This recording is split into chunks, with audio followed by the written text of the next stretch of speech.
Praise the Lord, praise the Lord. परमेश्वर का धन्यवाद हो फिर से एक बार इस सुंदर समय के लिए जो उसने दिया कि उसके वचन की मुनादी करने और उसके वचन के भेदों को खोलने के लिए परमेश्वर ने मुझे चुना कि आपके मध्य में उसके जीवित कलाम का प्रचार कर पाऊँ। और साथ में मैं अपने स्थानीय पासवान का भी शुक्रिया अदा करना चाहूँगा जिन्होंने यह बहुमूल्य समय मुझे दिया कि मैं परमेश्वर के वचन को आपके मध्य में लेकर आ पाऊँ। और साथ ही साथ आप सभी का एक बार फिर से धन्यवाद जिन्होंने लगातार इन प्रचारों के लिए प्रार्थना किया और अपने मनों को आप तैयार किए, अपने बहुमूल्य समय को निकाल कर आप परमेश्वर के भवन में आए कि उसके वचन को आप सुनने पाएँ। आइए कुछ समय अपने आंखों को हम बंद करें और हम प्रार्थना में जाएंगे। मैं चाहूँगा पासवान की प्रिय पत्नी हमारे मध्य में है, वो प्रार्थना में वचन की आशीष के लिए अगुवाई करें। पासवान प्रार्थना करें।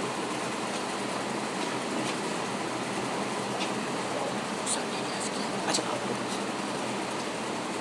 आइए हम प्रार्थना करें। खुदासमानी बाप, हम तेरे धन्यवाद स्तुति करते हैं विशेष तौर पर इस संदेश के लिए। पिता परमेश्वर, आपका वचन कहता है बोलने वाला तो नहीं, पवित्र आत्मा बोलेगी। पिता परमेश्वर, ताया हुआ वचन तेरे सामर्थ वचनों को बोलने वाले दास को तेरे अनुग्रह हाथों में सौंपते हैं। ताजा अभिषेक से भरने के लिए आप विनती करते हैं ताकि उससे छुपाते हुए आप वचन के आधार पर प्रकट हो। आमीन, हालेलुया। ताकि जो है प्रभु सीखने वाले आत्मा हम प्राप्त कर सकें, सिखाने वाले आत्मा उन्हें प्राप्त हो। आरंभ से लेकर अंत तक तेरे उपस्थिति रहने पाए। प्रत्येक वचन हमारे हृदयों के पत्री में लिखा जाए और उसके मुताबिक हम अपने आप को जीवन को सौंपते हुए आगे बढ़ने के लिए मदद और सहायता है। इस वक्त दास को तेरे अनुग्रह हाथों में सौंपते हैं। हम विश्वास के साथ ये घोषणा करते हैं यीशु मसीह के नाम से, आप प्रभु जी पवित्र आत्मा का अगुवाई से आप प्रभु जी आज के संदेश पूरा करेगा। आप पिता, आपने मेरी प्रार्थना सुना, धन्यवाद। यीशु मसीह के नाम से मांगते हैं, आमीन। हालेलुया। फिर से एक बार परमेश्वर का धन्यवाद आज के इस दिन के लिए, इस सुबह के लिए कि जब हम इकट्ठे होकर प्रभु के वचन को सुनने के लिए यहाँ पर आए हैं। आशा करता हूँ आपको जो कुछ बातें हमने पिछले हफ्ता अध्ययन किया, सुना, पढ़ा, आप सभी को याद होगा। हम फिर से उसे दोहराना नहीं चाहूँगा। हम उसके आगे से जहाँ मैंने छोड़ा था हम वहाँ से आगे बढ़ेंगे। तो कोई स्मरण दिलाना चाहेगा 3 बातें क्या थी जो हमने देखा था और कौन सी आयत हमने अपने मुख्य परिच्छेद के रूप में चुना था? रोमियो 12 उसका 1 और 2। मैं चाहूँगा उसकी दूसरी आयत को फिर से एक बार पढ़ दें। रोमियो 12 का 2। इस संसार की सदृश ना बनो, परंतु तुम्हारे मन के नए हो जाने से तुम्हारा चाल चलन भी बदलता जाए, जिससे तुम परमेश्वर की भली और भावती और सिद्ध इच्छा अनुभव से मालूम करते रहो। तो 3 बातें वो कौन कौन सी थी आपको याद होगा? अगर याद नहीं है तो इस वेदी को ही याद रख ले कम से कम, क्योंकि मैंने 1, 2 और 3 तरीके से आपको बताया था। कौन कौन सी वो 3 बातें थी जी? पहला क्या था? अलगताई, सेपरेशन, या दूसरा रूपांतरण, ट्रांसफॉर्मेशन, फिर तीसरा प्रदर्शन, डेमोन्स्ट्रेशन। बहुत अच्छे, बहुत अच्छे। हमारी जिस कलीसिया से मैं आता हूँ वहाँ पे, या भले आप बोले कि बाइबल में तो ये नहीं लिखा गया है, भले मनुष्य का बनाया हुआ नियम है, वहाँ सबको बाइबल और गीत पुस्तक के साथ एक डायरी और एक पेन लाना कंपलसरी है। आपको पता है क्यों? यीशु ने कुछ कहा था। क्या कहा था? हम बीज बो देते हैं, मतलब प्रभु के दास, लेकिन उसे क्या हो जाता है? चुरा लिया जाता है। कौन चुराता है? शैतान वो बीज चुरा कर ले जाता है। लेकिन जब हम उसे अपनी डायरी में जब हम उसे अंकित कर लेते हैं तो क्या होता है? भले वो चुरा ले, लेकिन हम अपने व्यक्तिगत प्रार्थना मनन के अपने घरों में क्या कर सकते हैं? उसे फिर से देखकर रिवाइज कर सकते हैं, अपने मनों को फिर से वचन से भर सकते हैं। और परमेश्वर आपको प्रचारक से भी ज़्यादा बातें क्या कर सकता है? प्रकट कर सकता है। मैंने कहा कोई सिद्ध नहीं है, पासवान सिद्ध नहीं, हम सिद्ध नहीं। मैं थोड़ी बातें जो परमेश्वर ने मुझे दिया, लेकिन यदि आप घर में जाकर इन आयतों पर मनन करें, परमेश्वर वो क्या करेगा? और भी भेद भरी बातें प्रकट करेगा। तो बहुत अच्छा, आप में से बहुतों को याद है। परमेश्वर की महिमा हो। और फिर पहली बात में हमने फिर से 3 बातों को देखा। 3 बातें या 4 बातें? 3 बातें। कौन कौन सी थी वो? जी, पहली बात हमने देखा कि हमने पहले ये देखा, वचन में ये लिखा है कि संसार के सदृश ना बनो। तो उस एक बात को हमने किस रूप से देखा? अलगताई। किससे अलगताई? संसार से। ठीक है, फिर अपने मन को नया करते जाओ, उसे हमने किस रूप से देखा? देखा नहीं है, हम देखेंगे क्या है? रूपांतरण। और फिर परमेश्वर की सिद्ध इच्छा को जानकर उसे पूरा कर पाओ, मतलब प्रदर्शन। तो इस पहले भाग में हमने 3 बातों को देखा। पहला क्या था? घमंड, बहुत अच्छे। और दूसरा क्रोध हमने देखा। तीसरा कौन सा देखा? या दलबंदी, गुटबंदी, ग्रुपिज्म। बहुत अच्छा, आप लोग बहुत ही, आपकी स्मरण शक्ति बहुत ही अच्छी है और आप सच में वचन को सुन रहे हैं, समझ रहे हैं। परमेश्वर का बहुत बहुत धन्यवाद हो। तो आइए हम थोड़ा आगे बढ़ के चौथी बात हम देखें। केवल 7 बातें मैं बताना चाहूँगा। चौथी बात हम देखें, मैं चाहूँगा कोई मरकुस, पिछली बार मैं आयत बोल करके इसको पढ़वाया नहीं, तो तुरंत प्रचार खत्म होने के बाद एक भाई हमसे कहते हैं कि आपने आयत बता दी लेकिन पढ़वाया नहीं, वो क्या है आप हमें बताइए। मैंने कहा अगले रविवार प्रभु ने यदि मौका दिया, यीशु की आमद नहीं हुई, तो निश्चित रूप से मैं बता पाऊंगा। तो ये वो आयत है, कृपया पढ़ने वाले पढ़ने में सहायता करें। मरकुस रचित सुसमाचार 9वां अध्याय, उसकी 33वीं आयत से लेकर के 35वीं आयत, कृपया पढ़ दें। मरकुस जी, सब कोई खोल लिए? कोई पन्ने तो नहीं पलट रहा है? रुके रुके रुके, और सबको खोलने दो, आराम से सबको खोल लेने दो, क्योंकि वचन सबका पढ़ना जरूरी है। जी पढ़ लीजिए, मरकुस 9:33। 9 का 33 से 35 तक। जी। फिर वे कफरनहूम में आए और घर में आकर उसने उनसे पूछा, रास्ते में तो किस अब देखिए, बात पर-" यहाँ पर फिर से मैं चाहूंगा कि इस आयत को आपने सुना, अब अपने मन में आप एक चित्रण तैयार करिए कि यीशु कफरनहूम से होकर चेलों के साथ अब वापस आए और यहाँ पर यीशु उनसे एक बात पूछ रहे हैं। कौन प्रश्न कर रहा है? प्रभु यीशु। किससे प्रश्न कर रहे हैं? चेलों से, बाहर वालों से नहीं, अपने शागिर्दों से। हाँ, प्रश्न क्या है? रास्ते में तो हाँ। किस बात पर वाद विवाद कर रहे अब हो? देखिए, चेलों के बीच में रास्ते में वाद विवाद चल रहा था। यीशु ने कुछ नहीं बोला, बीच रोड में क्या कहा? कुछ नहीं बोला उन्हें। घर में आने के बाद बोल रहा है कि किस विषय पर तुम वाद विवाद कर रहे थे। हाँ, आगे पढ़िए। वे चुप रहे। वे चुप रहे, उन्होंने कुछ नहीं बोला। किन्होंने? चेलों ने कुछ नहीं बोला। प्रभु यीशु मसीह आपके सामने खड़े होकर आपसे कुछ पूछेंगे, आप क्या करोगे? चुप रहोगे? आपको यदि वो बात मालूम है, आप क्या करोगे? लेकिन चेले यहाँ क्या कर रहे हैं? चुप है। मसीह यीशु परमेश्वर के पुत्र, उद्धारकर्ता, चंगा करने वाले, छुटकारा देने वाले, चेलों के सामने खड़े होकर पूछे कि तुमने किस बात पर झगड़ा? वाद विवाद मतलब क्या? झगड़ा। तुम कुछ बात है जो तुम्हारे सामने सेटल नहीं हुआ है, तुम वो करना चाहते हो, तुम आपस में चर्चा कर रहे हो, क्या है मुझे बताओ। चेले चुपचाप रहे, नहीं बोला। लेकिन उनको लगा यीशु मसीह को मालूम नहीं चल पाएगा हम किस बात पर वाद विवाद कर रहे हैं। यीशु ने क्या कहा? आगे पढ़िए। क्योंकि बाद में उन्होंने आपस में ये बात विवाद अब किया देखिए, था। अब ये चेले नहीं बता रहे हैं, ये कौन? मसीह यीशु अपने आप उनकी मन की बात जान लेता है। और देखिए क्या लिखा है। हाँ, कि हम में से बड़ा कौन है? अब देखिए उनके बीच में वाद विवाद का विषय क्या है? हम में से बड़ा कौन है? आगे पढ़े। तब उसने बैठकर हाँ। सारों को बुलाया हाँ। और उनसे कहा, हाँ। यदि कोई बड़ा होना चाहे तो सबसे छोटा और सबका सेवक बने। आमीन। इस आयत से आप किस बात को देखते हैं? क्या ऐसी बात थी जो उनके विवाद का मुख्य कारण बनी? विवाद क्या था? हमें पता है कि हम में से बड़ा कौन है, लेकिन कौन सी ऐसी बात थी जो इस विवाद तक उन्हें लेकर के आई? और आज यही बात आप संसार में भी देख सकते हैं। पूरे देश भर के नेता, पूरे अधिकारी, साहूकार जो भी हैं, इसी बात को लेकर वो झगड़ा कर रहे हैं। वॉर ऑन अथॉरिटी, सत्य के नाम पर विवाद कि कौन अधिकारी बनेगा। कौन अधिकारी? ये घमंड नहीं है, ये घमंड नहीं है, ये क्या है? कि कौन हम में से बड़ा होगा, ऊंचा होगा। जैसे मैंने पहले भी कहा था, कुछ देर पहले हमने देखा कि इन चेलों की माता क्या करती? याकूब यूहन्ना की माता यीशु के पास आकर बोलती है कि जब तू अपने राज्य में आए तब क्या करे? मेरे दोनों बेटों को अपने दाएं और बाएं होर उठाना। हाँ, वो भी एक बात है, लेकिन वो चोर कहता है कि तू जब अपने राज्य में आए मुझे स्मरण करना। लेकिन यहाँ पर याकूब और यूहन्ना की मम्मी आकर कह रही है कि तू जब अपने प्रभुता शासन, अभी तो तू क्या, अभी तू आम आदमी है, गली गली घूमता है 12 लोग को लेकर, अभी तेरा राज आया नहीं है। जब तू अपने राज में आएगा तब क्या करना? मेरे दोनों बेटों को अपने दाईं और बाईं ओर रख लेना। लेकिन यहाँ पर अभी माता या कोई और नहीं, यीशु के चेले झगड़ा कर रहे हैं, मतलब एक या दो लोग नहीं, पूरे 12 के मेरे उसमें, क्योंकि अगर एक दो होते तो तीसरा या चौथा चेला क्या करता, यीशु को बता देता पूछने पर। इन्होंने क्या किया, नहीं बताया।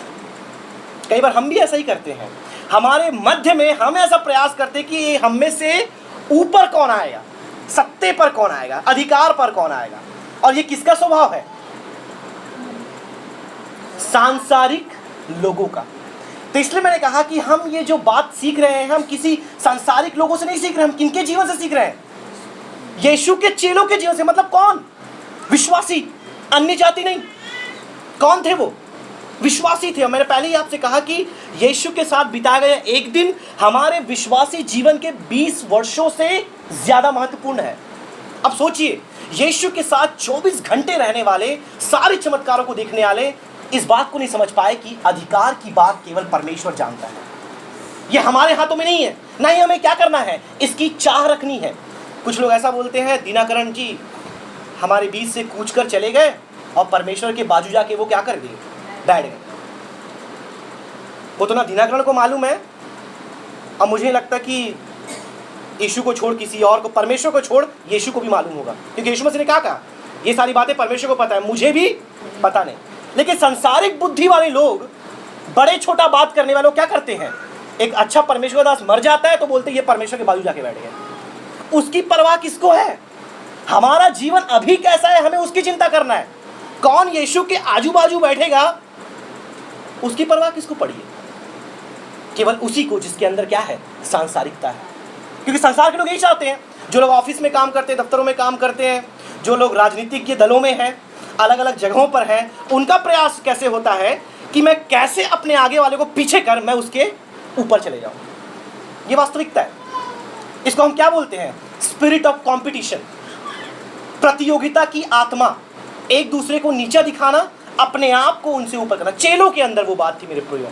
तो आज की सुबह में जब हम अपने आप को परमेश्वर के हाथों में समर्पित कर कुछ बातों को सीखने का प्रयास कर रहे हैं, हमारे अंदर यह आत्मा यदि है प्रतियोगिता की, निकल नहीं पाए। जब तक हम उसे नहीं हटाएंगे, अलगताई की तात्पर्य को हम नहीं समझ सकते। अलगताई हमारे अंदर नहीं आ सकता। मैंने आपसे पहले ही कहा, कलीसियाओं में बड़ी समस्याएं जो चल रही है, one of the reasons is war on authority, सत्ता के नाम पर झगड़ा।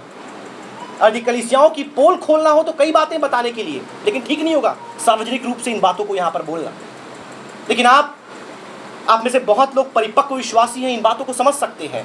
तो कई बार जिस प्रकार से यीशु के साथ रहने वाले चेलों के अंदर ये बात दिखाई दी, कई बार हमारे अंदर भी ये प्रवेश कर जाती है। कारण कुछ और नहीं, आप पापी नहीं हैं, आप सभी धर्मी हैं, लेकिन हम सिद्ध नहीं हैं। क्या समस्या क्या है, हम सिद्ध नहीं हैं। यही एक कारण है, हमें प्रभु के वचन को सुनना है, बार बार वचन को पढ़ना है, अपने को दिन प्रतिदिन क्या करते जाना है, शुद्ध, पवित्र और निर्मल बनाते जाना है। तो मेरे प्रियो, मैं चाहूँगा एक और आयत पढ़ने में सहायता करूँ, उसके 35वीं आयत, उसको एक बार और पढ़ दें। 35। तब उसने बैठकर 12 को बुलाया और उनसे कहा, यदि कोई बड़ा होना चाहे, यदि कोई, अब देखिए यीशु यहाँ पर बता रहे हैं, यदि तुम सचमुच बड़ा बनना चाहते हो, मतलब ऊपर उठना चाहते हो, तुम क्या करो, पढ़िए। तो सबसे छोटा और सबका सेवक बनो। सबसे छोटा और सबका सेवक बनो। यदि आप आगे पढ़ते चले जाएंगे, वहां पर क्या होता है, यीशु बच्चों को लेकर के आते हैं और कहते हैं कि बच्चों को मेरे पास आने दो, तुम में से हर एक को, जब तक इन बच्चों में से ना हो जाओ तब तक तुम परमेश्वर के राज्य में प्रवेश नहीं कर सकते।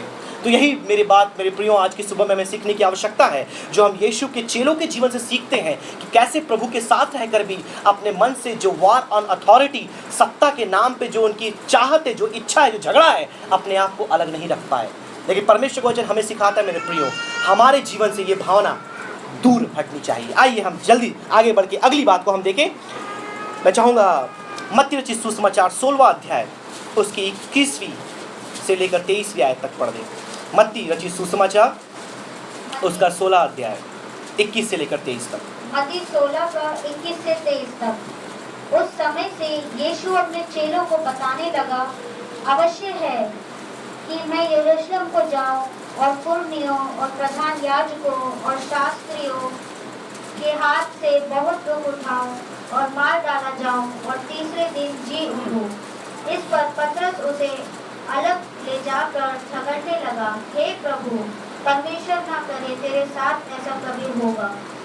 उसने मुड़कर पतरस से कहा, हे शैतान, मेरे सामने से दूर हो, तू मेरे लिए ठोकर का कारण है, क्योंकि तू परमेश्वर की बातों पर नहीं परंतु मनुष्य की बातों पर मन लगाता है। यहाँ पर देखिए मसीह यीशु क्या कह रहे हैं कि मेरा मरना, क्रूस पर जाना निश्चित है। लेकिन एक चेला, कौन सा चेला था वो, जो हमेशा बड़बोला था, थोड़ा बड़बोला मतलब हर जगह अपनी पैर डालने वाला। क्या कहता है वो, क्या कहता है पतरस, क्या कहता है, क्या कहता है पतरस? हाँ बताइए, आप पढ़ के बताइए अपनी बाइबलों को, पतरस क्या कहता है जब यीशु ये कहता है कि मुझे मरना है, सताव से होकर जाना है, मुझे दुख उठाना है, क्रूस पर अपने जान को देना है। पतरस कहता है झिड़कने लगा। मतलब आपको पता है झिड़कने का मतलब क्या होता है? क्या होता है झिड़कने का मतलब? हाँ बताइए। इंग्लिश में एक शब्द इस्तेमाल किया गया है, रेब्यूक्ड। कई बार झिड़कना हम हल्के रूप से लेते हैं, यदि हम मूल भाषा को पढ़ें उसका मतलब है डांटना। वहां वो होना चाहिए था, लेकिन अनुवादकों ने थोड़ा मध्यम वर्गीय शब्द का इस्तेमाल किया, झिड़कना। बट वास्तविकता में पतरस क्या कर रहा था? डांट रहा था। किसको? यीशु को। क्यों डांट रहा था बताइए, क्यों डांट रहा था? क्योंकि उसने दुख उठाने और मरने की बात करी। तो पतरस क्या चाहता है? तू दुख मत उठा और मर मत। क्यों बताइए, पतरस क्या चाहता था? क्यों हमेशा जीवित रहे और साथ रहे? एक और आयत को हम पढ़ेंगे और फिर हम इसकी गहराई में उतरेंगे। लूका रचित सुसमाचार 6वां अध्याय उसकी 15वीं आयत। लूका रचित सुसमाचार 6वां अध्याय उसकी 15वीं आयत। लूका 6:15। हाँ, और मत्ती और थोमा और अल्फई। अब देखिए यहाँ पर सबके नाम लिखे हैं और चेलों के नाम आपको ध्यान से सुनने हैं, क्योंकि यहाँ पर एक शब्द आएगा, हम उस पर थोड़ा जोर देंगे। जी पढ़िए। और मत्ती और थोमा और हल्फई का पुत्र याकूब और शमौन जो जेलोतेस कहलाता है। अब ये जेलोतेस क्या होता है? कभी इस बात पर आपने सोचने का प्रयास किया? ये जेलोतेस क्या होता है? इंग्लिश में जेलट्स बोलते हैं। जेलोतेस क्या होता है? यीशु ने मेरे प्रियो चुन चुन कर अपने दल में चेलों को रखा, सारे संप्रदाय से, पैसे वाले, गरीब, सदूसी, फरीसी, जलातीन, तमाम समूह के लोगों को। तो उनमें से जो मेरे प्रियो एक यहूदी, जब आप साम्राज्य की बात करेंगे या यहूदी आप समाज की बात करेंगे, उसमें 4 प्रकार के लोग पाए जाते थे। यदि आप आज भी देखें, हमारे हिंदू भाई बहनों की ओर जरा देखें, उसमें भी 4 प्रकार के लोग हैं। एक तो शिवाइट्स हैं, एक वैष्णवाइट्स हैं, एक शक्तिज्म पे विश्वास करते हैं, और चौथे हैं जो स्मार्टिज्म पे विश्वास करते हैं। यदि आप मुसलमान भाई बहनों को देखें, उनमें विभाजन है, कुछ शिया हैं, कुछ सुन्नी हैं, कुछ सूफी हैं, कुछ अहमदिया हैं, कुछ 12वर्स हैं, डिविजन्स हैं। उसी प्रकार से आप यहूदियों को जब देखते हैं, एक यहूदी नहीं थे, यहूदी में भी 4 विभाजन थे। पहले और दूसरे आप हमेशा पढ़ते हैं और सुनते हैं, कौन है वो? सदूसी और फरीसी, ये हमेशा हम सुनते हैं। बाइबल में इनका जिक्र बहुत जगहों पर किया गया है। सदूसी कौन थे? जो भवन के कार्य के लिए स्तुति, आराधना और जो भी सत्ता का काम था वो करते थे। फरीसी कौन थे? बिजनेस क्लास लोग, व्यवसाय में ध्यान देना, इन सारी बातों में। इन दोनों के अलावा 2 और ग्रुप थे। तीसरा ग्रुप था एसिनी लोगों का। अब एसिनी लोग कौन थे?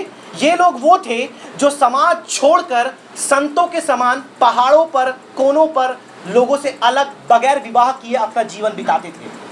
और चौथा जो दल था, अभी हमने पढ़ा, क्या पढ़ा? वो शब्द क्या था? जेलोतेस। ये चौथे दल के लोग थे। और इनका काम क्या था आपको पता है? आपको मालूम है यीशु मसीह के समय में यहूदी लोग किसके अधिकार के अंदर में थे? उन पर कौन प्रभुता कर रहा था? रोमी साम्राज्य। तो रोमी साम्राज्य से यहूदियों को बचाने के लिए चौथा जो दल था वो कौन था? जिसने तलवार और भाले और पत्थर से एक सेना तैयार की थी, उसे हम जलातीनियों का दल कहते हैं। और ये सिमोन कौन था? वैसे दल वालों में से एक था। इसीलिए इनके मन में क्या था? यीशु मसीह मरे ना, परंतु इस धरती पर क्या करे? अपना साम्राज्य स्थापित करे। क्योंकि उनके लिए मरना क्या हो गया? एक कायर का काम हो गया। आप सोच रहे हैं कि कल को ये व्यक्ति आपका नेता बन जाए और वो आपसे आकर कहे मैं अपना जान तुम्हारे लिए दूंगा, आप क्या बोलोगे? हम यहाँ पर किंगडम बनाने की बात कर रहे हैं और तुम अपने आप को कुर्बान करने की बात कर रहे हो, तुमसे बड़ा बेवकूफ कौन होगा?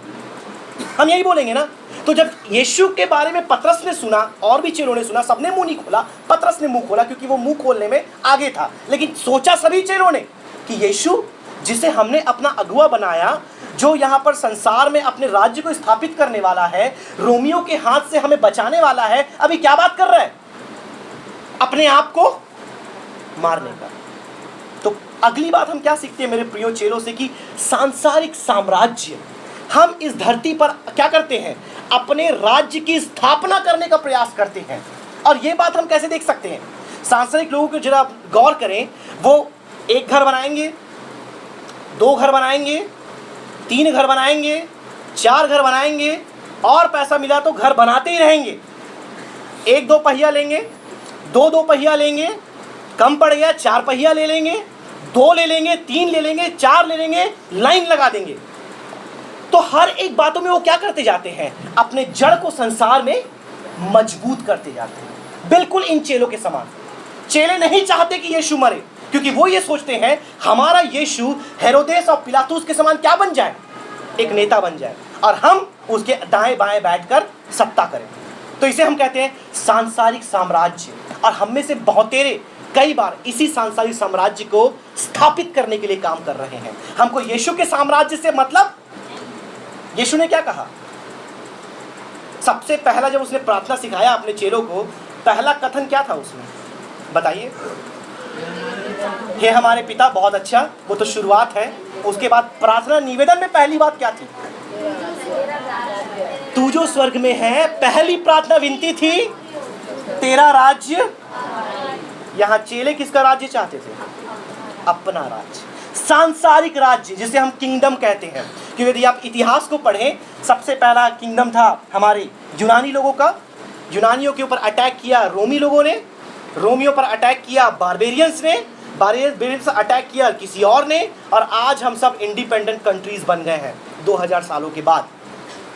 लेकिन फिर भी हमारे अंदर क्या है? सांसारिक साम्राज्य बनाने की चाह है, चेलों के समान। तो मैं प्रियो, आज की सुबह में जब हम अपने आप को परमेश्वर के वचन में समर्पित करते हैं, हमारे अंदर से जो सांसारिकता में जड़ पकड़ने वाली बात है, सत्ता बनाने वाली बात है, राज्य बनाने वाली बात है, हमारे मनों से अलग होने पाए। हम किसके राज्य के बारे में सोचेंगे? परमेश्वर के राज्य के बारे में। यदि ये हमारे अंदर नहीं है, हमारा मसीह विश्वास, हमारा आशीषों को प्राप्त करना, सब कुछ व्यर्थ है। हम बोलते हैं परमेश्वर ने हमें आशीषित किया है। आपको आशीषित क्यों किया है? क्योंकि आप दूसरों के लिए आशीष का कारण बने। आप मृत सागर के बारे में जानते हैं? मृत सागर के बारे में, मृत सागर, डेड सी। आज के समय में जो विद्यार्थी होंगे उनको पता होगा कि वहाँ पर बहुत से खनिज लवण और बहुत से मिनरल्स निकल रहे हैं, जिससे करोड़ों रुपए इजराइल देश कमा रहा है। आज के वर्तमान की बात कर रहा हूँ। और वहाँ पे टूरिज्म के लिए जो लोग जाते हैं, वो उस पानी में स्विमिंग के लिए उतरते, क्योंकि उस पानी में कोई डूबता नहीं है। आपको पता है? सॉल्टी है, ऑलमोस्ट सॉल्टी है, सबसे खारा। तो उसकी कुछ बातें आपको बताना चाहूँगा। यदि आप नक्शे को देखेंगे, आप सभी के बाइबल के पीछे की तरफ एक नक्शा होगा, जहाँ पर आप गलील का नक्शा देख सकते हैं। और वहाँ पर आप देख पाएंगे पूरे यरूशलेम का नक्शा वहाँ पर होगा। फिर वहाँ पर आप देख पाएंगे कि छोटा सा एक लिखा होगा मृत सागर, डेड सी, डेड सी। तो गलील की झील से पानी होकर कहाँ आता था? मृत सागर में। लेकिन जब मृत सागर को देखेंगे, वहां से पानी निकलता नहीं था, वहां पर पानी आकर ठहर जाता था। और पानी ठहरने की वजह से इतने दिनों में क्या हुआ? उसका नाम मृत सागर बन गया। हम में से कहिए कि जिन्हें परमेश्वर आशीष देता है, आशीषों पे आशीषें आती है, लेकिन वो आशीषें क्या होती है? ठहर जाती है, हमारे द्वारा दूसरों तक नहीं पहुंचती। तो हमारा जीवन क्या हो जाता है? मृत सागर के समान मर जाता है।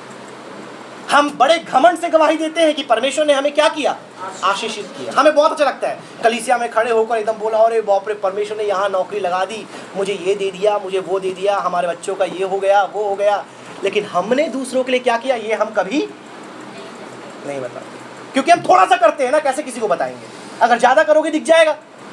लेकिन हम क्या करते हैं? परमेश्वर ने 100% आशीष दिए, 10% पासवान को दे दो, चलो कन्नी काट लो, हो गया हमारा क्या हिसाब, हो गया। हाँ, किसी ने यहाँ से हिसाब कहा, बहुत अच्छा शब्द है। कई बार हम भी ऐसा करते हैं, आशीषें हम लेते हैं लेकिन स्टोर करते जाते हैं। परमेश्वर ने क्या कहा? जो इस धरती पर अपना पैसा रखता है उसे कीड़े और काई खा लेते हैं। इसका मतलब क्या है? अब ये मत कहिए कि बैंक बैलेंस के अगेंस्ट प्रचार कर रहा हूँ।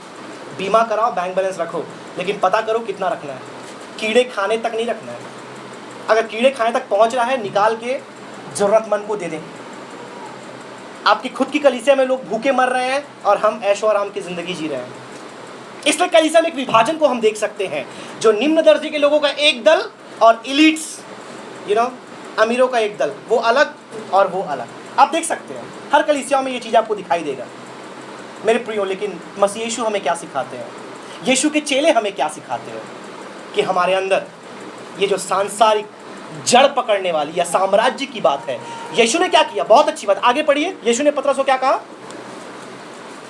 उसने मुड़कर पतरस से कहा। अब देखिए, पहले पतरस ने यीशु को डांट दिया, अब यीशु पतरस को डांटते हैं। सुनिए, हे शैतान। हे क्या बोला? ये नहीं बोला, हे पतरस भी नहीं बोला, सीधा क्या बोला? शैतान। मतलब वो विश्वासी था, प्रभु यीशु ने उसे पवित्र आत्मा भी दिया। आप में से कई लोग सोचते होंगे चेलों के पास क्या थी? पवित्र आत्मा नहीं थी। गौर से पढ़िए, यीशु ने क्या कहा था? फूंक कर उन्हें क्या दिया था? पवित्र आत्मा दिया था। आपने पढ़ा है वो? जब उन्हें सेवकाई में भेजने के पहले क्या किया था? और उन्हें क्या दिया था? पवित्र आत्मा ले लो। वो पवित्र आत्मा था उनके अंदर। कभी ये मत सोचना कि पवित्र आत्मा चेलों के अंदर नहीं था। हम में से बहुत लोग ये सोचते कि पेंतेकोस्त के दिन ही पवित्र आत्मा आई। पेंतेकोस्त के दिन पवित्र आत्मा सारे मानव जाति के लिए सहायक के रूप में सर्वदा के लिए उतरी। लेकिन इसका मतलब ये नहीं पवित्र आत्मा धरती पर नहीं थी। पुराने नियम में पवित्र आत्मा थी, दाऊद के जीवन में पवित्र आत्मा थी, शिमशोन के जीवन में, पूरे न्यायियों के जीवन में पवित्र आत्मा थी, लेकिन स्थायी रूप से नहीं थी। प्रेतों के नाम पुस्तक 2 अध्याय में हम उस आत्मा का स्थायी रूप से उतरना देखते हैं। लेकिन चेलों के अंदर क्या था? पवित्र आत्मा था। अब मुझे आप बताइए, पवित्र आत्मा उनके अंदर, वो यीशु के साथ सारी बातें उनके अंदर, लेकिन वो क्या चाहते हैं? सांसारिक साम्राज्य स्थापित करना चाहते हैं, और वो परमेश्वर के साम्राज्य के विरुद्ध में है। यीशु क्या बोलते हैं? फिर से पढ़िए, हे शैतान। हे शैतान। देखिए, मैं यही बोल रहा था कि ना तो उसे पतरस कहा, ना तो हे भाई कहा, ना तो हे मनुष्य कहा, सीधा उसे क्या कहा? पवित्र आत्मा दिया, उसे अपने साथ रखा, चमत्कार दिखाया, शिक्षाएं दी, लेकिन अभी उसे क्या बोल रहा है? कई बार हम भी ऐसे ही शैतान बन जाते हैं। भले सिंगना निकलता हो, लेकिन शैतान के समान काम जरूर करते हैं। जो लोग व्हाट्सएप यूज़ करते होंगे, पता हो उसमें एक सिंबल होता है, पर्पल कलर का एक चेहरा होता है, उसमें 2 पर्पल सिंग्स होते हैं, हॉर्न्स। तो कई बार हमारे चेहरों में तो सिंग नहीं दिखता, लेकिन हमारे कार्यों में सिंग जरूर दिखता है। क्या बोला यीशु ने? हे शैतान, दूर हट। आगे पढ़े। हे शैतान, मेरे सामने से दूर हट। तू मेरे लिए ठोकर का कारण है। तू मेरे लिए ठोकर का कारण है। और हम ऐसा बर्ताव करके दूसरे चेलों के लिए, अब पतरस ये काम करके क्या बना? ना केवल यीशु के लिए परंतु दूसरे चेलों के लिए क्या बन गया? ठोकर का कारण। यही बात हम प्रेरित पौलुस की पत्री में भी देखते हैं। कई बार हमारे क्रियाकलाप, हमारी प्रतिक्रिया हमारे सहविश्वासियों के लिए क्या बन जाती है? ठोकर का कारण। ना केवल हम गिरते हैं, परंतु हमारे साथ जो मेरे बाजू में बैठा है वो भी गिर जाता है, क्योंकि वो देखता है, अरे ये विश्वासी तो ऐसा कर रहे हैं, मुझे भी ऐसा करना चाहिए। प्रॉब्लम क्या है? ये भी विश्वासी है, विश्वासी होके ऐसा कर सकता है, तो मैं तो नया हूँ, मुझे इससे क्या करना चाहिए? सीखना। तो एक चोर है, दूसरा भी चोर बन जाता है। एक झगड़ा करने वाला है, दूसरा भी झगड़ा करने वाला बन जाता है। एक कलीसिया में लेट आता है, दूसरा भी कलीसिया में लेट आने लगता है। एक पासवान का निरादर करता है, दूसरा ही पासवान का निरादर करता है, तो ये बात हमेशा एक कंटेजियस डिजीज के समान फैलने लगती है और पूरी कलीसिया उस रंग में रंग जाती है। लेकिन यीशु ने क्या कहा? हे दुष्ट शैतान, मेरे पास से दूर हट, क्योंकि तू नहीं चाहता कि परमेश्वर की योजना पूरी हो। तो जब आपके मन में ये विचार आता है मेरे प्रियो, आपको क्या करना है? भले शैतान किसी को बोलना पड़े, बोल दो, लेकिन उसके अंदर से दुष्ट आत्मा को बाहर निकालो। आगे पढ़े। क्योंकि तू परमेश्वर की बातों पर नहीं, हाँ, परंतु मनुष्य की बातों पर मन लगाता है। देखो, मैंने कहा सांसारिक साम्राज्य हमेशा मनुष्य, सांसारिक लोगों की बातें हैं। मैंने कहा दुनिया के लोग केवल इसके पीछे पड़े हैं। कोई भी व्यक्ति, बॉब मार्ले को यदि आप सुनते होंगे, वो बहुत ही बड़ा सिंगर था, अफ्रीका का जमाइकन सिंगर था वो बॉब मार्ले। बहुत से टी शर्ट्स और बहुत से टोपी, कैप्स उसके फोटो के नाम से निकलते हैं। उसने एक कोटेशन कहा था, वो बहुत ही इंपॉर्टेंट है।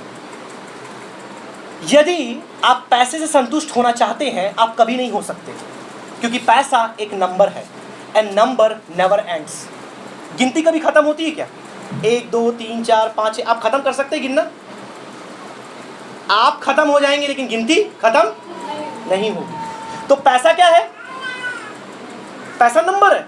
पैसा क्या है? गिनती है। आप कभी पैसा गिनना खत्म कर सकते हैं क्या? तो आप जितना भी कमा लें, आपके लिए पर्याप्त होगा? दुनिया का सबसे अमीर आदमी कौन है? Carlos slim. सबसे धनी आदमी कार्लोस स्लिम। लेकिन वो भी पैसा कमाना बंद नहीं किया है, अब भी वो कमाता ही है। तो पैसा हमें कभी संतुष्ट नहीं कर सकता। लेकिन यीशु ने क्या कहा? जो लोग मेरे पीछे हैं उनके लिए सुसमाचार से वो अपने लिए रोजी रोटी और जो चीज उन्हें आवश्यकता की है उनको मैं क्या करूंगा? मुहैया कराऊंगा। वो ये नहीं कहता कि जो कार्लोस स्लिम के पास है वो आपको वो देगा। कुछ लोग ऐसा प्रार्थना करते हैं, वो बाइबल में कहीं नहीं, बाइबल में क्या लिखा है? आपकी आवश्यकता को वो आपको देगा, पूरा करेगा। और वो सबसे बड़ी बात है, और उसमें संतोष है, उसमें तृप्ति है। लेकिन जो लोग पैसे के पीछे भाग रहे हैं, वह गिनती के समान है जो कभी पूरा नहीं हो सकता। गिनते रह जाओगे। आज लोग मशीन भी ले लेते हैं आजकल, लेकिन कितनी बड़ी मशीन ले लो, दुनिया के सारे पैसों को नहीं गिन सकते। आपके अंदर की जो चाह है वो बढ़ती ही चली जाएगी। पढ़े उसका आगे क्या लिखा है? तू मेरे लिए ठोकर का कारण है, तू मेरे लिए ठोकर का कारण है, क्योंकि तू परमेश्वर की बातों पर नहीं, परंतु मनुष्य की बातों पर मन लगाता है। देखिए, यीशु के साथ रह करके भी मनुष्य की बातों में मन लगाता है। कई बार तो हम यीशु के साथ ही नहीं है, हम तो पासवान के साथ हैं, हम तो दूसरे विश्वासियों के साथ हैं, तो हमारा जीवन कितना बदतर होगा। यीशु के साथ रह करके वो यीशु पर मन नहीं लगा पाया, हम यीशु से कितना दूर रहते हैं, देख भी नहीं सकते उसको, हमारा मन कहाँ रहता है? और हमें ये पता भी नहीं चलता, क्योंकि मनोविज्ञान, साइकोलॉजी ये बोलता है कि एक बार हत्या करने पर 100% गिल्टी फीलिंग होती है। एक बार, पहली बार हत्या करने पर 100% गिल्टी फील, मतलब एक मन में दोष का भाव आता है। दूसरी बार हत्या करने पर 70% गिल्टी फील होती है। तीसरी बार हत्या करने पर 50% गिल्टी फील होती है। चौथी बार हत्या करने पर, पांचवी बार, छठवीं बार गिल्टी फील नहीं होता। बिल्कुल वैसा ही एक विश्वासी का जीवन है। भले ही आप कई दिनों तक विश्वासी का जीवन जी रहे हो, लेकिन यदि पाप आपके जीवन में है, इन चेलों के समान धीरे धीरे धीरे करते उस दोष भाव को आप गंवा देंगे। आपको गिल्टी फील नहीं होगा। आप गलत कर रहे हैं, आपको पता है, धोखा दे रहे हैं पता है, झूठ बोल रहे हैं पता है, लेकिन वो गिल्टी फीलिंग आपके अंदर, क्योंकि क्या कहती है? आत्मा को शोकित मत करो। एक समय के बाद वो आत्मा आपको शोकित करना बंद कर देगी। एक बार फील हुआ, अरे मैंने झूठ बोला, मैंने पासवान से झूठ बोला, मैंने गलत किया, मैंने अपने सहपाठी, अपने सहविश्वासी झूठ बोला, मैंने गलत किया, फील हुआ। लेकिन आप लगातार वो करते रहेंगे, एक समय आएगा आपको फील नहीं होगा। और आज से कई विश्वासी निरंकुश हो चुके हैं, सेंसलेस हो चुके हैं। हमें फील नहीं होता कि हम कुछ गलत कर रहे हैं, लेकिन उस फीलिंग्स को वापस लाने के लिए हमें क्या करना है?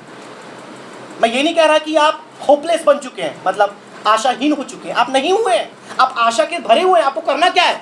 वचन में वापस आना है, वचन पढ़ना शुरू करना है, पवित्र आत्मा को बुलाना है। वो जो भाव आपके अंदर जो पाप के विरुद्ध में है, हम जब दूसरे आयाम में आएंगे हम देखेंगे कि पवित्र आत्मा का काम क्या है हमारे जीवन में। अभी उसे शुरू नहीं करना चाहते, लेकिन यहाँ पर एटलीस्ट आप ये समझिए कि यदि आपके अंदर दोष का भाव नहीं है, आप पवित्र आत्मा की उपस्थिति से बाहर जा चुके हैं। यदि आज आप झूठ बोलते हैं, आप चोरी करते हैं, आप धोखा देते हैं, आप किसी के साथ गलत बात करते हैं, आपको अगर एहसास नहीं हो रहा है, पवित्र आत्मा आपके जीवन में काम करना बंद कर दिया। और यदि आपको उसे शुरू करना है, रास्ता बहुत ही आसान है। परमेश्वर के वचन में वापस आए, पढ़ना शुरू करें, प्रार्थना करना शुरू करें, पवित्र आत्मा को वापस बुलाएं, आपके अंदर वो भाव फिर से आ जाएगा। फिर थोड़ा भी आप गलत करेंगे, सच से आपको क्लिक होगा, नहीं, इट इज रॉन्ग, मैं ये नहीं कर सकता, मैं ये नहीं कर सकता। आमीन। कितनी बातें हुई? 5 बातें। चौथी बात हमने देखी थी सत्ता के नाम पर संघर्ष। 5वीं बात हमने देखी सांसारिक साम्राज्य की स्थापना करने की संघर्ष। हम संसार में, स्वर्ग में नहीं, संसार में साम्राज्य। तो यीशु को भी हम क्या कहते हैं? तो अपना काम मत कर। कई बार यीशु हमारी कलीसियाओं में क्या लाना चाहता है? एकता लाना चाहता है। यीशु हमारी कलीसियाओं में प्रेम लाना चाहता है। यीशु हमारी कलीसियाओं में अन्य जातियों को जोड़ना चाहता है। लेकिन हम पतरस के समान क्या करते हैं? भागो यहाँ से, तुम्हारा यहाँ क्या काम? तुम यहाँ पर आओगे तो मेरा नंबर कट जाएगा, तुम यहाँ पर आओगे तो क्या होगा? मेरा नंबर, अभी मैं कुर्सी में बैठता हूँ, तुम आ जाओगे, तुम मेरे से पहले कई समय तुम कुर्सी में बैठ जाओगे, मेरे को जमीन में बैठना पड़ेगा। हाँ, कई बार हम ऐसा भाव करते हैं, ऐसा हमारे मन में शैतान काम करता है। कई कलीसियाओं में कंपटीशन हम देख सकते हैं, आगे सबसे आगे की लाइन में हमको बैठना है, कोई आगे बैठ ही नहीं सकता। खैर यहाँ पर बहुत अच्छा है, बच्चे समय पर बहुत जल्दी आते हैं। यहाँ पे कई कलीसियाओं में आप जाए, बहुत लेट लोग आते हैं। मैं किसी के विरोध में नहीं बोल रहा हूँ, लेकिन मैं वास्तविकता आपको बता रहा हूँ। हम क्या करते हैं? परमेश्वर के काम को रोकना चाहते हैं। किसके समान? पतरस के समान। कई बार हम पासवान की टांग खींचते हैं, पासवान कुछ अच्छा करना चाहते हैं, हम उसमें रोक टोक डालते हैं, हम हस्तक्षेप करते हैं, क्योंकि हम ये चाहते हैं परमेश्वर का राज्य नहीं, मेरा राज्य स्थापित हो, हमारा मनुष्य का राज्य स्थापित हो। Political kingdom, not spiritual kingdom. Religious kingdom, not spiritual kingdom. Religious kingdom क्या है? यहूदियों का साम्राज्य। ये क्या था? धार्मिक साम्राज्य, जो पहले से था। और पतरस वही चाहता था कि रोमियो को मारकर, पिलातुस हेरोदेस को मारकर यीशु क्या बन जाए? हमारा राजा बन जाए। अगर नहीं बन पा रहा है, वो मर रहा है, यहूदियों ने उस पर विश्वास नहीं किया। अधिकतर 99% यहूदियों ने यीशु पर विश्वास क्यों नहीं किया? मरते हुए पर कौन विश्वास करेगा? दूसरों को मार करके तू अगर अलेक्जेंडर दी ग्रेट के समान, सिकंदर महान के समान यदि तू बनता है, तो हम तुझ पर विश्वास करेंगे। लेकिन तू तो खुद ही मरने वाला है। तू बोलता है मैं मर जाऊंगा, तीसरे दिन जी उठूंगा। हैं? ये क्या बात हुई? तुझ पर कौन विश्वास करेगा? सुसाइड करने वाला। इसलिए 99% यहूदियों ने उस पर विश्वास नहीं किया। लेकिन आज यदि आप देखें, पूरी दुनिया में सबसे बड़ी सत्ता किसकी है? आप मुझे बताइए, किसकी सबसे बड़ी सत्ता? यीशु मसीह। क्योंकि सबसे ज्यादा बहुमत किस धर्म में है? मसीही धर्म दुनिया का नंबर 1, सबसे ज्यादा पॉपुलेटेड, सबसे अधिक जनसंख्या। मैं कैथलिक्स और प्रोटेस्टेंट सबको मिलाकर मैं काउंट कर रहा हूँ, जो यीशु को उद्धारकर्ता मानते हैं, उनकी जनसंख्या क्या है? सभी धर्मों से अधिक है। तो जो मरकर भी अपना नाम नहीं गवाया। और सिकंदर महान देखो, जब वो मरा, कहा कि मेरे कब्र में मेरे दोनों हाथ, जब तुम मेरे कब्र में डालोगे, मेरे हाथ क्या करना? उस ताबूत से बाहर रखना। तो लोगों ने पूछा ऐसा क्यों कह रहे हो तुम? तो वो बोलता है कि मैं दुनिया में मैंने सबसे ज्यादा भौगोलिक रूप से क्या किया? जय प्राप्त किया। अब वो इंडिया में भी आया था, तो कुछ इतिहासकार ये बोलते हैं कि वो पंजाब के छोर तक आया, मच्छर ने उसे काट लिया, वापस जाते जाते वो क्या किया? मर गया। कारण जो भी हो, 37 साल की उम्र में वो मर गया। दुनिया का सबसे बड़ा शासक, सबसे ज्यादा भौगोलिक रूप से शासन प्राप्त करने वाला, मर गया 37 साल की उम्र में। तो कहता है जब मैं मरूं, मरने पर था, कहता है कि मेरे हाथों क्या करना? मेरे ताबूत से बाहर रखना, अंदर छुपा कर मत रखना, खुला रखना, बाहर खाली। तो पूछे ऐसा क्यों? ताकि दुनिया वाले इस बात को जान पाए कि इस दुनिया में तुम जो कुछ भी हासिल कर लो, जब मरोगे खाली हाथ ही वापस जाओगे। ये है सांसारिक साम्राज्य जो पतरस और उसके चेले चाहते थे। लेकिन हमें क्या करना है मेरे प्रियो? हे स्वर्गीय पिता, तेरा राज्य, ना केवल होठों से परंतु हाथों से। और हम कैसे लेकर आ सकते हैं? कलीसिया में और विश्वासियों को लेकर के आए, एक दूसरे को प्रोत्साहित करें, जो कमजोर है उसे उठाएं। कितनी नहीं कितनी बातें हम बोल सकते हैं। 12 बजने वाला है। अगली बात, मत्ती रचित सुसमाचार 26वां अध्याय,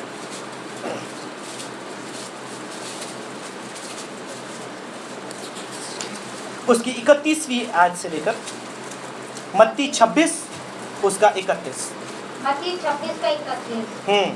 तब यीशु ने उनसे कहा, हाँ तुम सब आज ही रात को हाँ। मेरे विषय में ठोकर खाओगे। अब देखिए यीशु क्या कह रहा है अपने चेलों से, तुम क्या करोगे? बहन क्या लिखा है? तुम क्या करोगे? ठोकर खाओगे। क्यों? अपने चेलों से कह रहा है, ये दूसरों से नहीं कह रहा है, अपने खुद के चेले जो हमेशा उसके साथ रहते थे, तुम मेरी वजह से क्या करोगे? ठोकर खाओगे। आगे पढ़िए। क्योंकि लिखा है, क्योंकि लिखा है, मैं चरवाहे को मारूंगा। मैं किसको मारूंगा? चरवाहे को मारूंगा और झुंड की भेड़ें तितर बितर हो जाएगी। मतलब यीशु मरेगा और 12 चेले तितर बितर हो जाएंगे। आगे बढ़िए। परंतु मैं अपने जी उठने के बाद तुमसे पहले गलील को जाऊंगा। हाँ। इस पर पतरस ने उससे कहा। अब देखिए फिर से मैं बोला, बड़बोला आदमी फिर मुंह खोला। क्या फिर से पतरस? बाकी चेले चुप बैठे रहते हैं, वो इसको लगता है मेरे को उकसाते, ये बोलना, कुछ तो बोल तू, कुछ तो बोल, तू तो बोल कम से कम, तू पतरस है, हम लोग नहीं बोल, तू बोल। फिर इसको लगता है, मेरे को लगता है ये अपने मन से बोलता है या 11 चेले इसको कुचकते हैं, कुछ तो है। फिर बोला, फिर मुंह खोला। जब भी यीशु काम की बात बोलते हैं ये मुंह खोलता है। अब देखो क्या बोलता है। हाँ। इस पर पतरस ने उससे कहा, यदि सब तेरे विषय में ठोकर खाएं, यदि सब तेरे विषय में ठोकर खाएं तो खाएं, परंतु मैं कभी ठोकर नहीं। सब मरे तो मरे यीशु, लेकिन मैं नहीं मरूंगा। सब छोड़े तो छोड़े यीशु, लेकिन मैं। हम इसे क्या बोल सकते हैं? क्या शब्द, क्या नाम, क्या हम भाव यहाँ पर दे सकते हैं? एक शब्द है अंग्रेजी में, हिंदी में क्या शब्द है मेरे को पता नहीं, कि अंग्रेजी में ऐसा बोलते हैं, ओवर कॉन्फिडेंस। आपको पता है ये शब्द? आप सबको पता है, आप इस्तेमाल करते हैं हमेशा। ओवर कॉन्फिडेंस हिंदी में क्या बोलना चाहिए? उतावलापन, इम्पल्सिव हो जाएगा वो तो, या डेढ़। हाँ ये नहीं, डेढ़ ठीक है, अच्छा है, लेकिन आप कह सकते हैं अत्यधिक भरोसा अपने आप पर। अपने आप पर आत्मविश्वास हमें होना है, कॉन्फिडेंस होना है, लेकिन ओवर कॉन्फिडेंस क्या होता है? हमेशा औंधे मुंह गिराता है। कॉन्फिडेंस रखो, लेकिन ओवर कॉन्फिडेंस। स्पोर्ट्स में भी आप देखे होंगे, जब प्लेयर्स को कोच ट्रेनिंग्स देते हैं वो कहते हैं have confidence but not over confidence. Over confidence क्या होता है? सब उल्टा हो जाता है। लेकिन यहाँ पर हम ओवर कॉन्फिडेंस किसके अंदर देख सकते हैं? चेलों के अंदर। सब मिलकर ही बोले होंगे, मैं नहीं बोलता पतरस ने अकेले बोला होगा, सब ने पहले फिर खुजर बुजुर की होगी, अब चल मैं बोलता तुम मेरा साथ तो दो कम से कम। यीशु सब गिरे तो गिरो, लेकिन मैं नहीं गिरूंगा। और फिर आगे पढ़िए, आगे पढ़िए, बहुत अच्छी बात लिखी है। यीशु ने उससे कहा, मैं तुझसे सच कहता हूँ कि आज ही रात को मुर्गे के बांग देने से पहले तू 3 बार मुझसे मुकर जाएगा। जी, तू मुझसे मतलब तू मेरा इनकार कर देगा। मुर्गे के बांग, उन दिनों में अलार्म्स वगैरह नहीं होते थे, तो जब मुर्गा कुकड़ू कू करता था तब लोग उठते थे। उन दिनों के मुर्गे बड़े समझदार होते थे, कब टाइम है उनको पता रहता था। आज के मुर्गे तो रात को 12 बजे भी कुड़कुड़ा लेते हैं और कुछ तो 10 बजे तक भी सोते रहते हैं आजकल के मुर्गे, क्योंकि सब वही मिक्स वाले हैं, असली तो बचे ही नहीं। अब वो खा खा के हम भी वैसे ही बन गए। तो क्या कहा यीशु ने कि मुर्गे के बांग देने से पहले, एग्जैक्ट टाइम पे, उसके पहले तुम मेरा 3 बार इनकार कर। आगे पढ़िए।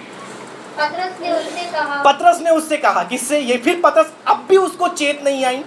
यीशु ने पूरा पोल खोल दिया उसका, लेकिन फिर भी उसको क्या है? कॉन्फिडेंस, जो ओवर कॉन्फिडेंस उसका उतरा नहीं है। वो क्या बोलता है फिर भी? यदि मुझे तेरे साथ मरना भी पड़े। ये अब देखो, अब ये और भी क्या कर रहा है? एडमेंट हो रहा है, और भी क्या हो रहा है?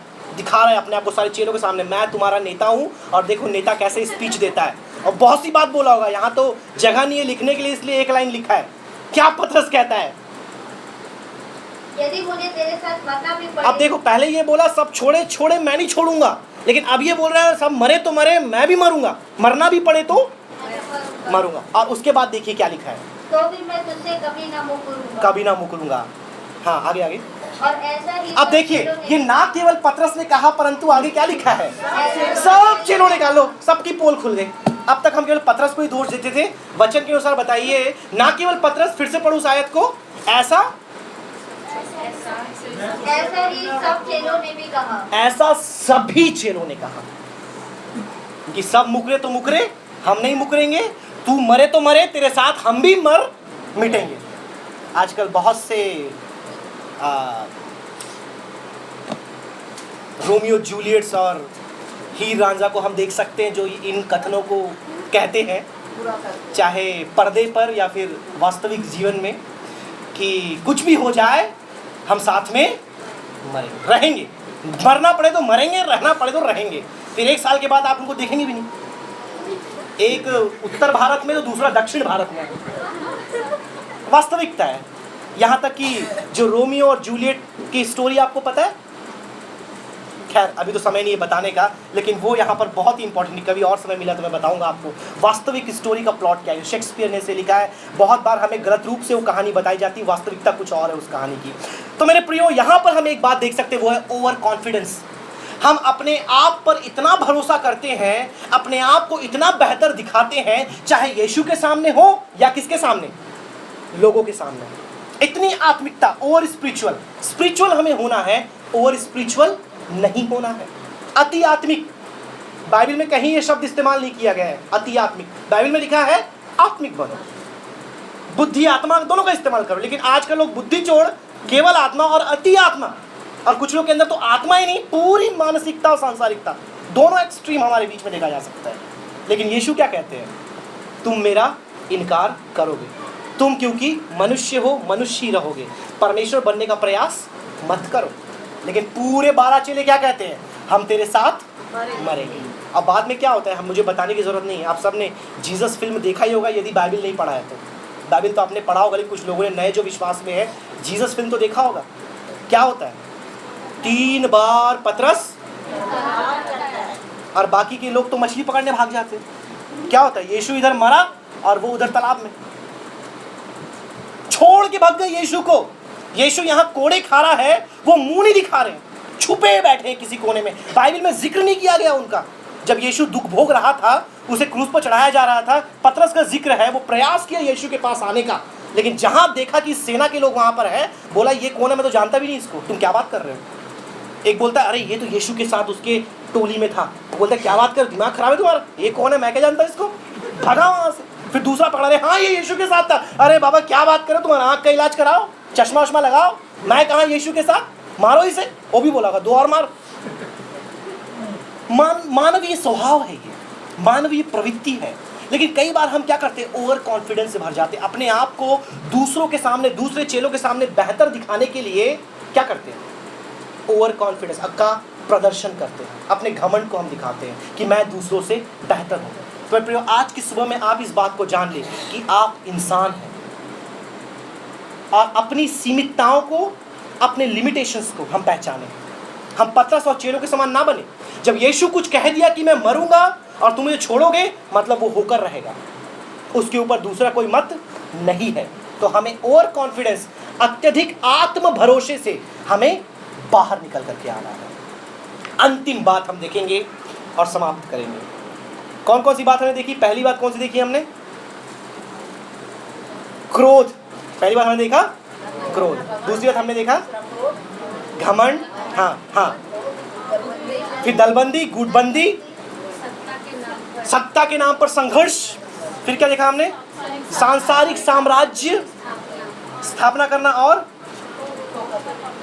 ओवर कॉन्फिडेंस, आत्मविश्वास, अत्यधिक आत्मविश्वास, अपने आप पर भरोसा कि मैं सब कर सकता हूँ। अंतिम बात हम देखें, बहुत सी बातें मेरे प्रियो, लेकिन अंतिम बात यहाँ पर मैं बोलना चाहूँगा और हम समाप्त करेंगे। आप चाहें तो और कई बातें यहाँ से आप निकाल सकते हैं, इसलिए मैं कहता हूँ कि आप इसे लिखें, घरों में जाएं, अध्ययन करें। प्रभु परमेश्वर की आत्मा आपको और बातें प्रकट करता है कि आप कल कहीं और खड़े होकर किसी और को आप प्रोत्साहित कर पाएँ, क्योंकि वचन हमें प्रोत्साहित करता है। आमीन, हालेलुया। पढ़े मत्ती रचित सुसमाचार, उसका 17 चैप्टर, 17वां अध्याय, उसकी 20वीं आयत। मत्ती 17 और उसका मत्ती 17 का 20। हाँ जी, मत्ती 17। सब कोई खोल लिए? सब पन्ने पलट रहे, फड़फड़ाने की आवाज़ आ रही है? खोल ले सब कोई अच्छे से। मत्ती 17 उसका 20। मत्ती 17 का 20। हाँ जी। उसने उनसे कहा, फिर से अब यहाँ पर कोई है, किसी से कह रहा है, लेकिन वहाँ शब्द जो है प्रोनाउन इस्तेमाल किया गया है, जिसे हम सर्वनाम कहते हैं। उसने उससे कहा। हाँ, अपने विश्वास की घटी के कारण, अपनी विश्वास की घटी के कारण, क्योंकि मैं तुमसे सच सच कहता हूँ, मैं तुमसे सच सच कहता हूँ, यदि तुम्हारा विश्वास यदि तुम्हारा विश्वास राई के दाने के बराबर भी हो, राई के दाने के बराबर भी हो, तो इस पहाड़ से कह सकोगे, यहाँ से सरक कर वहाँ चला जा, यहाँ से सरक कर वहाँ चला जा, तो वह चला जाएगा, वो चला जाएगा, और कोई बात तुम्हारे लिए असंभव ना हो। असंभव ना हो। आमीन। अंतिम बात जो सांसारिकता को दर्शाता है वो है, क्या सीख सकते हैं हम इसमें से? अविश्वास। जी बहुत अच्छा आपने बोला विश्वास, लेकिन हम यहाँ पर सांसारिकता की बातों को देख रहे हैं, अलग रहने की बातों को देख रहे हैं, तो हम क्या सीखते हैं? अविश्वास। हम क्या सीखते हैं? अविश्वास। कि कैसे चेलों के अंदर क्या था? अविश्वास। आप देख सकते हैं उस परिच्छेद में क्या हो रहा है, आपके बाइबिलों के ऊपर में शीर्षक दिया होगा, वहाँ शीर्षक क्या दिया है? दुष्ट आत्माग्रस्त बालक को चंगा करना। दुष्ट आत्माग्रस्त बालक को चंगा किया जाना। पढ़िए उसे थोड़ा शुरू से। जब वे भीड़ के पास पहुंचे, अब देखिए, जब वे मतलब कौन? यीशु मसीह और उसके चेले जब भीड़ के पास पहुंचे, तो एक मनुष्य उसके पास आया, और घुटने टेक कर कहने लगा, हे प्रभु, मेरे पुत्र पर दया कर, क्योंकि उसको मिर्गी आती है। फिट्स आजकल तो बहुत ही कॉमन हो रही है बीमारी, बहुत से लोगों को हो रही है। फिट्स एक ऐसा अटैक है जो कभी भी कहीं पर भी आ जाता है, और फिर बहुत शरीर पूरा स्टन हो जाता है और एकदम सुध-बुध खोकर आदमी जमीन पर गिर जाता है। तो इस व्यक्ति के बेटे को वही बीमारी थी। आगे पढ़िए। और वह बहुत दुख उठाता है, और बार-बार आग में, हाँ, और बार-बार पानी में गिर पड़ता है। जी, मैं उसको तेरे चेले के पास अब देखिए, तो अब ये बीमार व्यक्ति क्या किया? उसको लेकर किसके पास आया? उसको लगा यीशु इतना महान चमत्कार करने वाला है, उसके चेले ये चंगाई तो जरूर कर सकते, इतना तो कर ही सकते हैं, बड़ा काम ना करें, इतना जरूर कर सकते हैं। बड़े विश्वास के साथ क्या किया उसने? अपने बेटे को चेलों के पास लाया। पढ़े आगे। पर वे उसे अच्छा नहीं कर सके। यीशु ने उत्तर दिया। अब यीशु ने उनसे कहा क्यों वो अच्छा नहीं कर सके? अब आप देखिए यहाँ पर उत्तर यीशु मसीह दे रहा है। हो सकता है कई बार आप किसी बीमार के लिए प्रार्थना करें, उसे चंगाई ना मिले। हुआ है आपके साथ ऐसा? आपने किसी बीमार के लिए प्रार्थना किया हो, तुरंत चंगाई ना मिली हो। किसके साथ ऐसा हुआ है? मेरे साथ तो ऐसा हुआ है। आपने कोई प्रार्थना भी किया है? आप सभी के साथ ये हुआ है कभी ना कभी कि आपके पास एक बीमार आया, आपने प्रार्थना किया, लेकिन तुरंत चंगाई हो सकता है कई बार तुरंत चंगाई हो भी गई हो, लेकिन कई बार तुरंत चंगाई तो हो सकता है। उसका कारण, पहला कारण क्या है? परमेश्वर की इच्छा नहीं है। दूसरा कारण, इस व्यक्ति का जीवन ठीक नहीं है। तीसरा कारण बताइए। हमारे अंदर विश्वास की। चौथा कारण, उसके अंदर विश्वास की। और कोई पांचवा कारण बताइए। सोचिए, सोचना है, बुद्धि का इस्तेमाल करना है। परमेश्वर की दी बुद्धि है ना आपके पास, नीति वचन पढ़ पढ़ के आप लोग बैठे हैं। तो जब हम देख लेते चंगाई नहीं हो रही है, कारण उसके हो सकते या तो हमारे जीवन में कमी है, या तो उसके जीवन में कमी है, या परमेश्वर की इच्छा नहीं है, या तो उसके अंदर विश्वास नहीं है, या तो मेरे अंदर विश्वास नहीं है। कुछ भी हो सकता है, कुछ भी हो सकता है। लेकिन यहाँ पर यीशु ये नहीं बोल रहे कि परमेश्वर की इच्छा नहीं है, ना ही यीशु ये बोल रहे हैं कि उनके जीवन में पाप है, ना ही यीशु ये बोल रहे कि तुम्हारे जीवन में पाप है। यीशु क्या बोल रहे हैं? पढ़िए फिर से, अब उस आयत को पढ़िए। यीशु ने उन्हें उत्तर दिया कि तुम क्यों इस फिट्स मिर्गी के रोगी को चंगा नहीं कर पाए? क्यों नहीं कर पाए? यीशु उनको बता रहे हैं, हे अविश्वासी और हठीले लोगों, मैं कब तक तुम्हारे साथ रहूंगा। अब देखिए यीशु के जो शब्द हैं कितने कठोर हैं। यदि आपके सामने खड़े होकर वो आपको ऐसा बोलते कि हे अल्प विश्वासियों, और क्या लिखा है दूसरा शब्द? हठी लोगों। इंग्लिश में स्टब्बन जो एक ऐसा शब्द है, वो हम उसके लिए इस्तेमाल करते हैं जो कुत्ते की पूंछ के समान होता है। स्टब्बन, जो मुड़ नहीं सकता, जो बदल नहीं सकता, वो वर्ड इस्तेमाल किया गया है वहां पर। वो किससे कह रहे हैं? अपने खुद के चेलों के साथ, जो उसके साथ हमेशा रहते हैं, अपने विश्वासी, कि हे हठीले लोगों और अल्प विश्वासियों, मैं कब तक तुम्हारे साथ रहूं और तुम्हें सिखाता रहूं। तो यहां पर यीशु क्या कह रहे हैं? ये परमेश्वर की ना तो इच्छा वाली बात है, ना ही उस व्यक्ति के जीवन में पाप वाली बात है, ना तुम्हारे जीवन में ये बात है तुम्हारे विश्वास की। तो अधिकतर चंगाई जब हम प्रार्थना करते नहीं होता, क्यों नहीं होता? क्योंकि हमारे अंदर विश्वास नहीं होता। तो अगली बात जो इससे हमें अलग रहना है, जो सांसारिकता को दर्शाती है, वो है अविश्वास। संसार के लोगों के अंदर क्या है? अविश्वास। मूर्ति की पूजा करना, अपने आवश्यकता के लिए लोगों के पास जाना, अपने भोग विलास के लिए प्रार्थना करना, उन बातों पर अपने मन को लगाना, दूसरों को यहाँ तक धोखा भी दे देना लेकिन अपने फायदे के लिए काम करना, ये सारी बातें हमारे अंदर अविश्वास को पनपने के लिए जगह देती है। एक और आयत हम पढ़ेंगे, लूका रचित सुसमाचार 12वां अध्याय उसकी 22वीं आयत। लूका रचित सुसमाचार चैप्टर 12 एंड वर्स नंबर 22, 12 का 22 जी। फिर उसने अपने चेलों से कहा, हाँ जी, इसलिए मैं तुमसे कहता हूँ, अपने प्राण की चिंता ना करो कि हम क्या खाएंगे, ना अपने शरीर की कि क्या पहनेंगे। आमीन। आगे, क्योंकि भोजन से प्राण और वस्त्र से शरीर बढ़कर है। अब ये भी एक बहुत बड़ी समस्या है विश्वासियों के अंदर। हम अपने आत्मिक जीवन से बढ़कर किस बात की चिंता करते हैं? कल खाना मिलेगा कि नहीं, अच्छे कपड़े मिलेंगे कि नहीं, सर पर छत मिलेगा कि नहीं, हम इसकी चिंता ज्यादा क्यों हम करते हैं? वही समस्या है। क्या समस्या है? अविश्वास। यीशु आगे कहता है, चिड़ियों की ओर देखो, शोषणों की ओर देखो। शोषण आप देखें सब, शोषण क्या होते हैं? यीशु बोलता है उसकी ओर देखो, वो कैसे खिलते हैं अपने आप, ना तो कहीं चल के जाते हैं ना कहीं कुछ करते। परमेश्वर उन्हें सूर्य की किरणें, वायु और पानी दे देता है जिससे वो खिल उठते हैं। फिर चिड़ियों की ओर देखो, ना तो वो बोते हैं ना काटते हैं, उन्हें खाने के लिए परमेश्वर दे देता है। तो मसीह यीशु यहाँ पर किस बात को फिर से बता रहे हैं? तुम्हारा विश्वास परमेश्वर पर होना चाहिए, तब तुम्हारा मन क्या होगा? व्याकुल।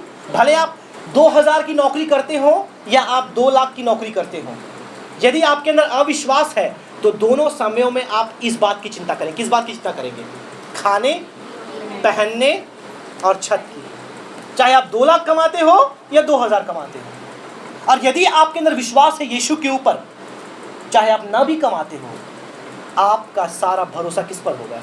परमेश्वर पर। और भले आप एक दिन भूखे रह जाएं, लेकिन परमेश्वर आपकी सुधि लेगा।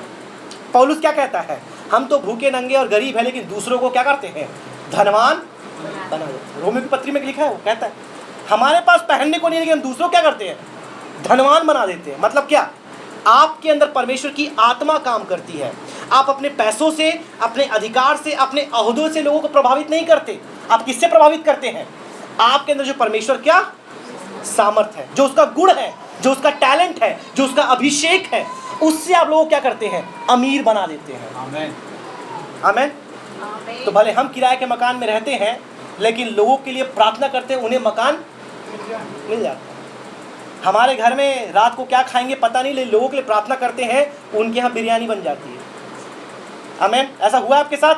नहीं हुआ तो अनुभव करें, जाके प्रार्थना करें लोगों के लिए, और फिर उनसे आप गवाही सुने आकर। समय नहीं है गवाही बताएं। आइए एक और आयत हम आगे पढ़ेंगे, उसकी 28वीं आयत को भी पढ़ दें। अभी जो आप अध्याय पढ़ा आपने 12, लूका 12 जी, 28 भी पढ़ दें उसका, 12 का 28 जी। सुनिए, इसलिए यदि परमेश्वर मैदान की घास को जो आज है और कल बाढ़ से झोंकी जाएगी ऐसा पहनाता है, तो हे अल्पविश्वासियों, वह तुम्हें क्या ना पहनाएगा। फिर से यहाँ पर वही शब्द का इस्तेमाल किया। पहले हमने देखा उन्होंने इस्तेमाल किया किसका? कौन सा शब्द इस्तेमाल किया था पहले? अविश्वासी, और एक और शब्द था स्टबर्न, हठीले, है ना, हठीले मन वाले। और फिर से यहाँ पर एक और शब्द इस्तेमाल कर रहे हैं, अल्पविश्वासी। अल्प मतलब अविश्वासी नहीं, पहले अविश्वासी बोला, अब क्या बोल रहे हैं? तो कम विश्वास और न विश्वास, अविश्वास में फर्क नहीं है। आपके पास थोड़ा विश्वास है, लेकिन यदि वो अल्प है तो वो अविश्वास के समान ही है। मुझे लगता है ये मुझे देगा। मैंने कल गया इनके पास, मुझे पैसों की आवश्यकता, मैंने बोला भाई तुम मुझे 100 रुपये दे देना यार, मुझे चाहिए, 1 महीने में तुम्हें वापस मैं कर दूंगा। अब मैंने बोल तो दिया, उसने बोला हाँ भाई मैं कल दे दूंगा, तुम मेरे को फ़ोन करना दोपहर को और अपन मिलते हैं चौक पे, मैं तेरे को दे देता हूँ। अब मैं रात को गया अपने घर, पूरी रात में नहीं सोया। पता है क्यों? उसने बोला तो है, लेकिन देगा कि नहीं देगा? तो मतलब पहले मैंने विश्वास किया और उससे मांगा। लेकिन अब वो विश्वास क्या है, आधा हो गया। कैसे आधा हो गया? रात भर सोया नहीं मैं। क्यों नहीं सोया? देगा कि नहीं देगा, मन तो नहीं बदल गया, कहीं और किसी को दे दिया तो, पैसे खत्म हो गए तो, पूरी रात मेरा मन क्या हुआ, बेचैन हो गया। इसका मतलब क्या? अल्प विश्वासी। फिर से डांटा, किसको डांटा? अभी चेलों को। क्या कहता है, पढ़िए। हे अल्प विश्वासियों, हे अल्प विश्वासियों, वह तुम्हें क्यों ना पहनाएगा। वह तुम्हें क्यों ना पहनाएगा। तो उस घास को देखो जो आज उगती है और कल भाड़ में झोंक दी जाती है। भाड़ में हम चने भूंजते हैं ना, आजकल तो लोग बहुत सी चीजें भूंजते हैं।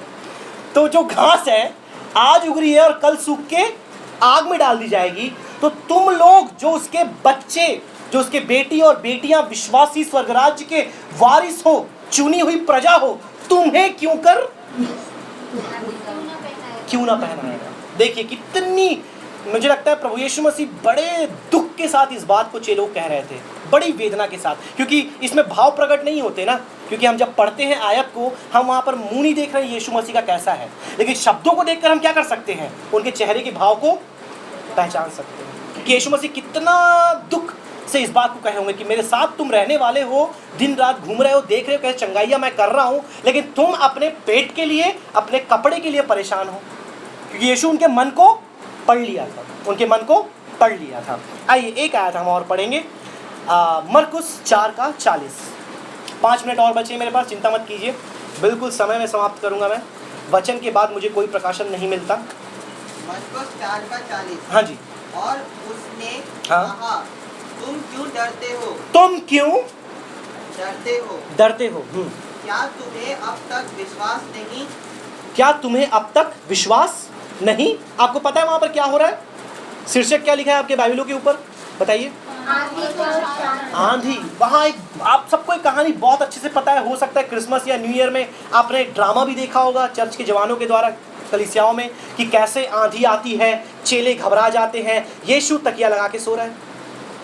आप में से किसी ने आपको देखा है कि जब आंधी आती कोई तकिया लगा के सो रहा हो? जब सुनामी आती है आपने देखा किसी वीडियो में कोई तकिया लगा के बीच में सो रहा हो, या फिर टैनिंग कर रहा हो सन में जब आंधी उठी है? आपने देखा किसी को?